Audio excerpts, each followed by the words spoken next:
voice reflected in any property settlement. "An out-of-London court?" exclaimed Brian Moss, this seeming to be the part of Barney Evans' letter plus enclosures which most affected him. "What a nightmare! I have no influence whatsoever in the provinces. A nod in London is simply not as good as a wink anywhere else. However are we to get this case settled?" "I make a good living," observed Brian Moss, "out of other people's need to be in the right. Who's at fault in the Rice debacle is of no importance. The property is all that matters, and we'll make sure she doesn't get her greedy little fingers on too much of that."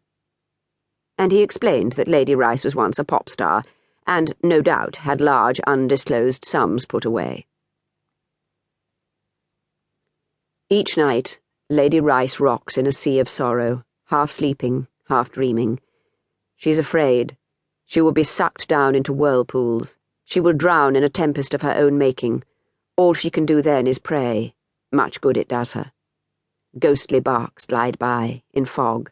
Pirates' swords of wrath glinting, slashing, disemboweling, castrating.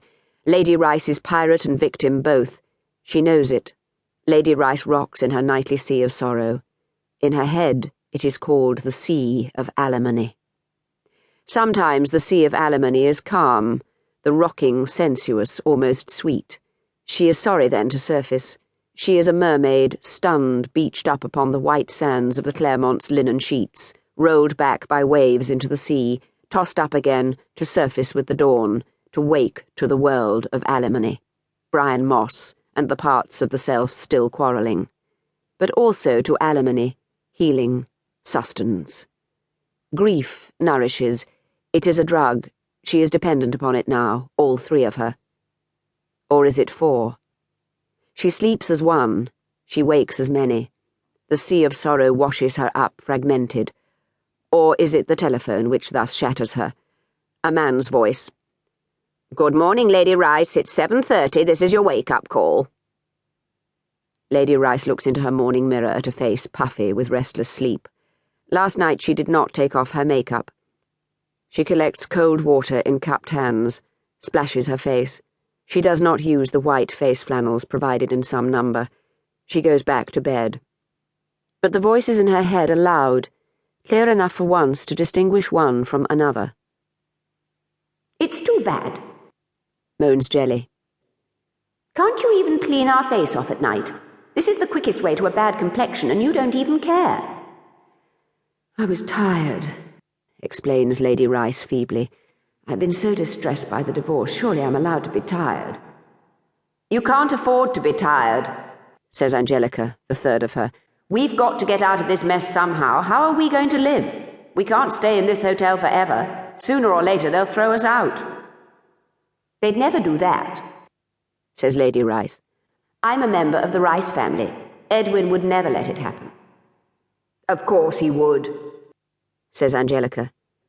"You have a replacement. You're old news. What does he care about you? Nothing as ex as an almost ex-wife. The most hated object." Lady Rice dissolves in further tears. The grief is harsh, not languorous. "Get her up, for God's sake," says Jelly. "You have more influence than me. I hate being late for work."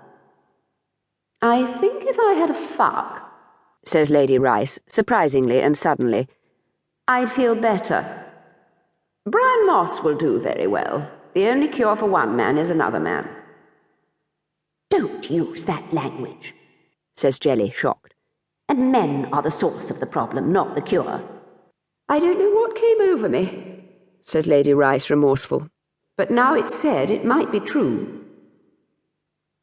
"Perhaps Brian Moss is our karma," says Angelica cunningly. "Shall we just get up and go and meet our destiny?"